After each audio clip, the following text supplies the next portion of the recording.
Tiene la palabra el diputado Facundo Moyano. Gracias, señora Presidente. Como lo hizo el Ejecutivo cuando presentó el proyecto que hoy debatimos, me gustaría referirme a algunos aspectos del presupuesto 2014. El año pasado, cuando se trató el proyecto, gran parte de los problemas que hoy aquejan nuestra economía ya se advertían.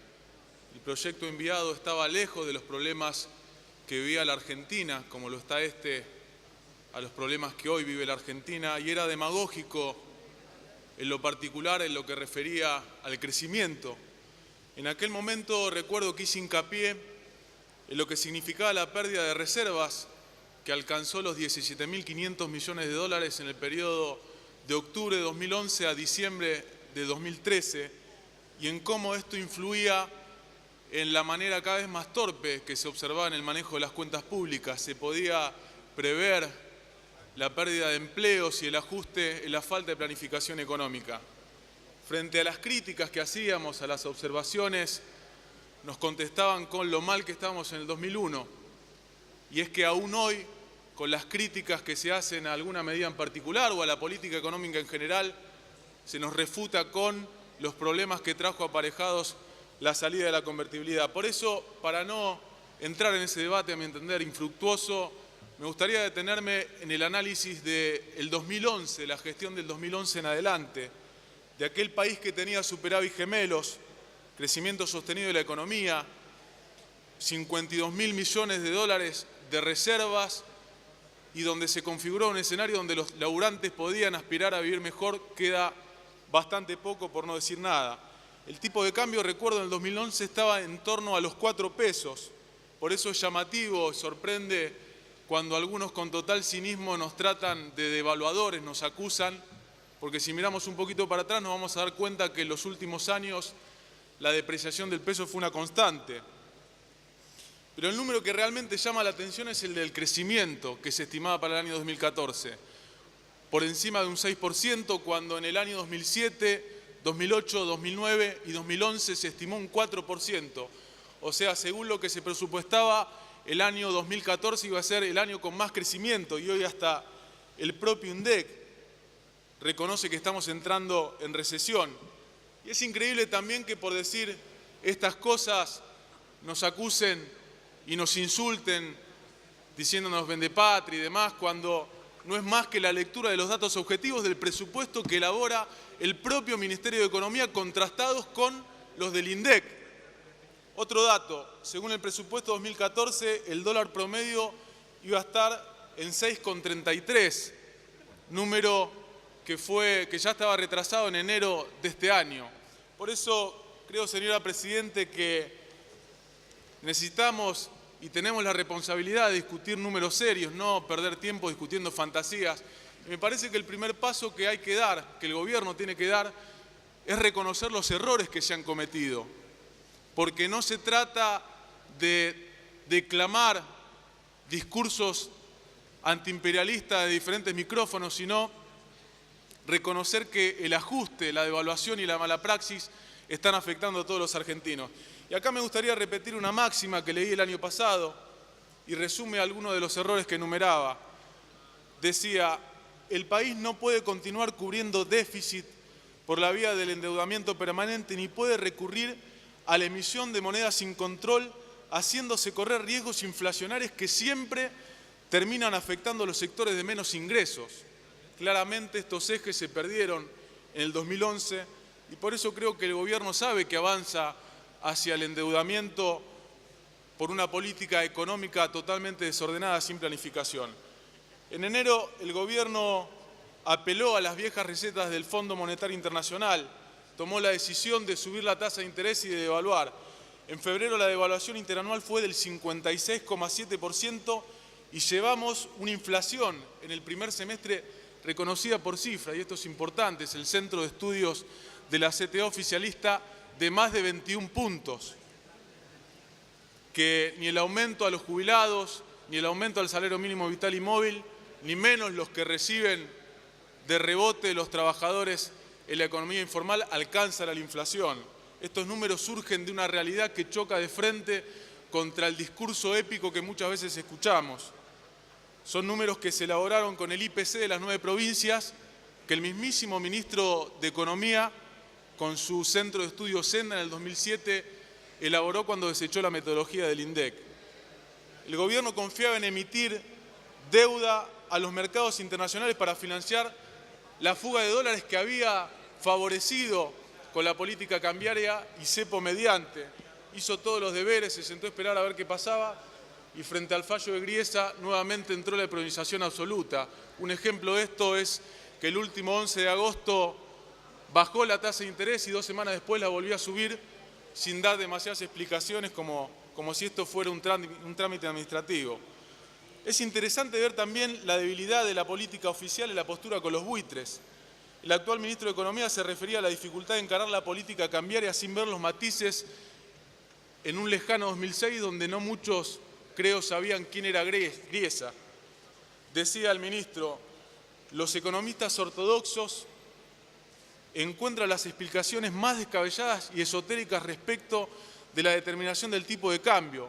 Por un lado están aquellos que creen que el tipo de cambio brota de los deseos del ministro, pero también se encuentran quienes afirman que no existe una explicación precisa de naturaleza económica para el fenómeno, sino que toda devaluación es producto de una conspiración abierta o encubierta destinada a desestabilizar al gobierno de turno. De ahí las tranquilizadoras hipótesis del golpe de mercado o las más actuales denuncias que atribuyen el desplome de la moneda al canibalismo de los fondos buitre. Parece mentira, pero lo decía el ministro Kicillof, y por eso reitero que el equipo económico y esta administración es consciente del ajuste que se está llevando adelante, como también es consciente de que a esta altura el tema del desendeudamiento es una falacia o casi una falacia, y que en tan solo en unos meses, si miramos un poquito para atrás, construyeron una pesada herencia de vencimientos para los próximos 3 años. Si contamos la deuda con el Club de París, aumentada después de la negociación que llevó adelante el ministro en un 90%, más la emitida con Repsol. Y después hay algo que también me llama la atención, de los diarios progresistas, los editorialistas económicos más heterodoxos se esperancen con la reinserción de la Argentina en los mercados de capitales.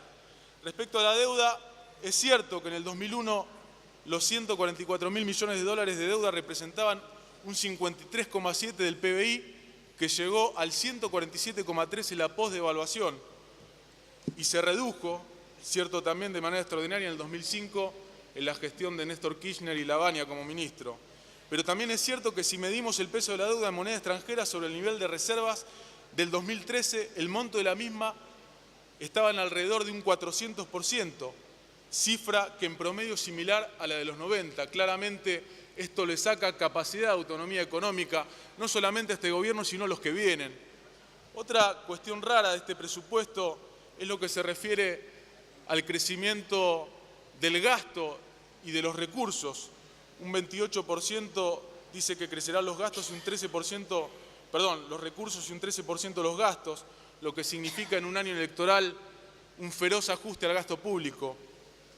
Creo, señora presidenta, que el presupuesto es una mezcla de voluntarismo y relato. No hay nada que nos permita vislumbrar cuál va a ser la estrategia de cara a los problemas que tiene la Argentina. El principal problema que es este combo de inflación y recesión. Según el INDEC, el PBI bajó en el primer trimestre un 0,2% y no hay nada que intuya qué va a pasar con las exportaciones y las importaciones. Las exportaciones bajaron un 7,4% y las importaciones se desplomaron un 7,9%. Creo que si, como decía al principio, si traemos los datos del 2003, 2001, vamos a estar felices porque estamos en una situación mejoradora. Pero si ponemos arriba de la mesa los del 2011, vamos a ver, por ejemplo, que el saldo comercial cayó un 48,4%. Incluso en estos años volvió la tendencia de los 90 hacia una menor utilización de la capacidad industrial, que se refleja en la caída de las horas trabajadas que muestra el INDEC de un 3,4% interanual.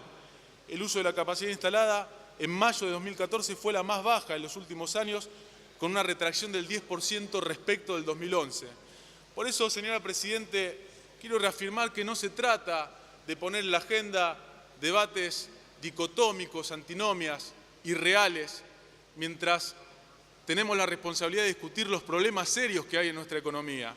Recuerdo cuando se planteó el año pasado el debate de la democratización de la justicia, se nos mantuvo entretenidos discutiendo una cosa totalmente intrascendente que después de los fallos de la Corte Suprema de inconstitucionalidad quedó en la nada, pero mientras nosotros estamos entretenidos con esto, se desplomaban las reservas del Central. Tenemos la responsabilidad de debatir un rumbo económico, cuál tiene que ser el rumbo económico para la Argentina, teniendo en cuenta una cuestión que es central, que una estrategia no es buena o mala en función del voluntarismo, de las intenciones, sino que es efectiva a partir de los resultados. Por eso creo que antes de apurarnos a bautizar esta década como la década ganada, tenemos que mirar cuáles son los déficits que dejaron estos años de crecimiento récord en nuestro PBI.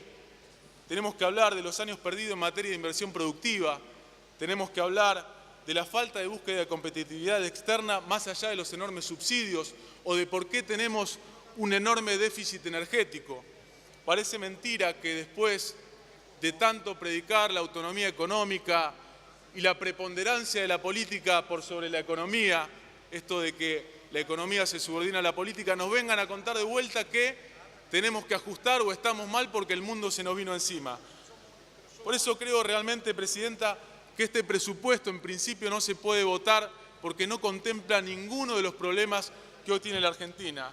Creo que el verdadero enemigo de este gobierno sigue siendo la inflación y las causas estructurales que hacen que la Argentina, un 30% de hogares viva con 5.500 pesos y no tengan perspectivas de mejorar. Muchas gracias. Muchas gracias, diputado.